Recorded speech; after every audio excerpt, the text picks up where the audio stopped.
Hello students, तो most important question है -a to a in a root of a minus x a plus x d x का आपको यहाँ पे क्या करना है, इंटीग्रेशन करना है। तो डेफिनेट इंटीग्रल है, तो हमारी वही जो 7 प्रॉपर्टी होती है उसी से हम इनको सॉल्व करते हैं। तो आप यहाँ पे लिमिट को देखो -a to a, तो -a to a वाली आपकी ये लिमिट है। बहुत ईजी हो जाता है इससे क्वेश्चन। हमें सिर्फ ये देखना होता है कि इवन फंक्शन है या आपका ऑड फंक्शन है।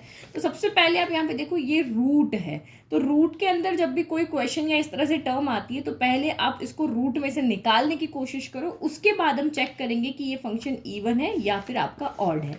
तो हमने क्लास 10 से ऐसे बहुत क्वेश्चन किए कि रूट के अंदर से किसी को निकालना है तो डिनोमिनेटर में जो टर्म है उसके नेगेटिव साइन का ऊपर नीचे क्या कर देते हैं, मल्टीप्लाई कर लेते हैं। तो ये -a to a in a root of a minus x upon a plus x यहाँ पहले से, तो इसका उल्टा क्या हो जाएगा, a प्लस एक्स का उल्टा हो जाएगा a माइनस एक्स, और इसका ऊपर नीचे हम मल्टीप्लाई कर देंगे रूट के अंदर ही।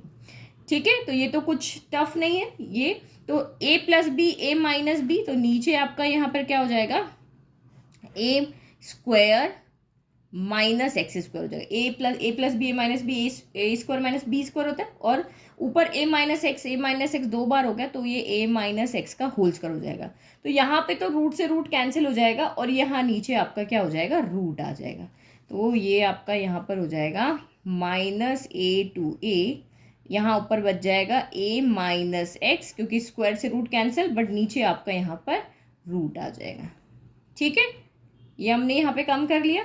अब यहाँ पे क्या करते हैं, हम इसको इसके साथ अलग लिख लेते हैं, एक्स को इसके साथ में अलग लिख लेते हैं। ठीक है, कांस्टेंट वाली टर्म है ना, ये ऊपर ये कांस्टेंट है तो इसके साथ हम यहाँ पे अलग लिख लेते हैं, तो ताकि हमारे दोनों में चेक करना इजी हो जाए इवन है या ऑड है। तो ये a upon in a root of a square minus x square हो गया, माइनस फिर आपका -a से a x upon in a root of a square minus x square dx हो गया। अब इसके लिए अलग चेक कर लेते हैं और इसके लिए अलग चेक कर लेते हैं। ठीक है, ये तो कांस्टेंट है, बाहर चला जाएगा, और फिर हम यहाँ पे सॉल्व कर लेंगे। तो ये इसको मैंने I1 ले लिया, इसको यहाँ पे मैंने I2 ले लिया। तो सबसे पहले हम यहाँ पे I1 के लिए चेक करते हैं। ठीक है, तो मैंने यहाँ पे लिख लिया कि I1 I2 checking for I1। तो अब यहाँ से मैंने एक कांस्टेंट को छोड़ दिया, 1 upon a square minus x square यहाँ पे ले लिया। तो एफ ऑफ एक्स यहाँ पे ये है। अब इवन ऑड चेक करना होता है तो क्या होता है, इसी में जहाँ जहाँ एक्स है वहाँ माइनस एक्स पुट करके देखते हैं। अगर ये एज इट इज आ गया, आपने माइनस पुट किया, सॉल्व किया और एज इट इज आ गया, तो ये इवन फंक्शन होगा। तो इवन फंक्शन के इंटीग्रेशन का मेथड लगेगा। अगर ये ऑड होगा तो ऑड का तो डायरेक्ट इंटीग्रेशन क्या हो जाता है, 0 हो जाता है। तो माइनस पुट करो, तो 1 upon in a root of a square minus x का होल स्क्वायर, तो माइनस एक्स का होल स्क्वायर तो एक्स स्क्वायर ही बन जाएगा।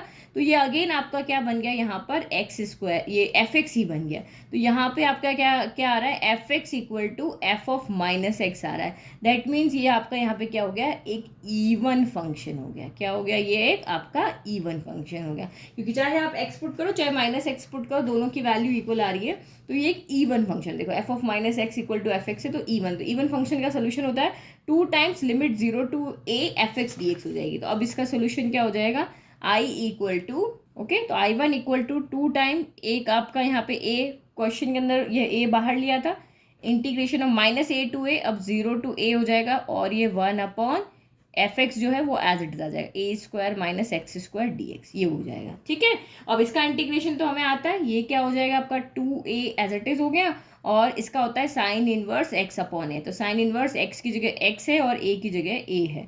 ठीक है, और ये आपकी 2a कांस्टेंट है, इसको चाहे बाहर रहने दो, और यहाँ पे लिमिट आपकी 0 to a हो गई।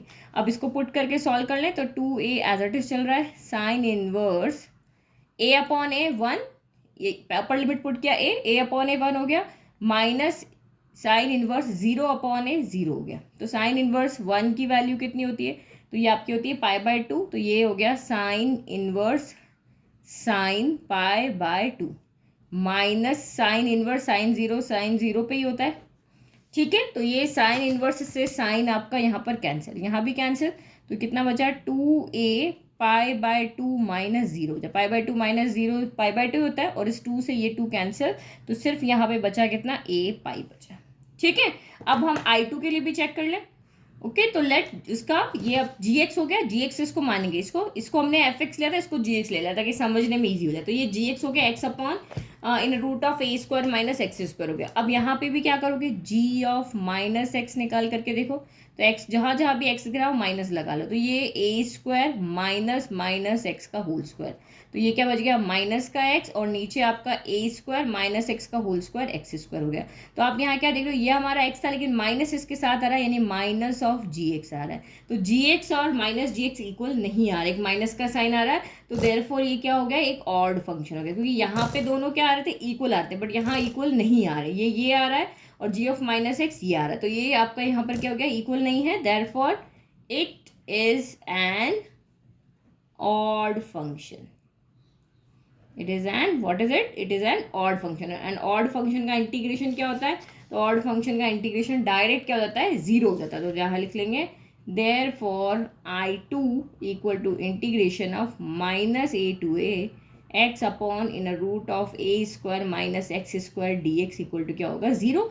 तो नाउ अब आपका जो आई है, जो हमने आई लेकर के चले थे ये वाला, जो I equal to I one plus I one minus I two था, बीच में माइनस है, तो नाउ आई इक्वल टू क्या हो गया, I one minus I two. तो आई वन कितना आ रहा था, टू ए, और आई टू कितना आ रहा है आपका, जीरो। ठीक है, एक सेकंड, टू ए क्यों आएगा, टू पाई आएगा ना, टू ए पाई आएगा, सॉरी टू, तो टू से टू कैंसिल हो गया ना, ए पाई आएगा, तो यहाँ पे टू नहीं ए पाई आएगा, ए पाई माइनस जीरो, तो ए पाई माइनस जीरो कितना हो जाएगा, ए पाई हो जाएगा। ठीक है, तो ये रहा आपका इंपॉर्टेंट क्वेश्चन। अब आप क्या करोगे, एग्जाम में क्वेश्चन आएगा तो अब आप भूलोगे नहीं, अब आपने एग्जाम से जस्ट पहले प्रैक्टिस किया है तो आपको हमेशा याद रखिएगा कि ये कैसे सॉल्व करना है, क्योंकि मुझे लगता है डेफिनेट इंटीग्रल वाले क्वेश्चन बहुत ईजी, क्योंकि उसमें 7 प्रॉपर्टी जो है वही याद रखनी, उन्हीं प्रॉपर्टी से हमारे सारे क्वेश्चन सॉल्व हो जाते हैं। तो ये प्रॉपर्टी लगानी थी बट रूट हटा के लगानी थी, तो हमने सिर्फ रूट हटाने का काम किया, उसके बाद प्रॉपर्टी ने ही हमारा सारा क्वेश्चन सॉल्व कर दिया। तो और भी इससे कोई क्वेश्चन चाहिए तो आप कमेंट बॉक्स में कमेंट करके बता सकते हैं, मैं आपको सॉल्व करके दूंगी। Thank you.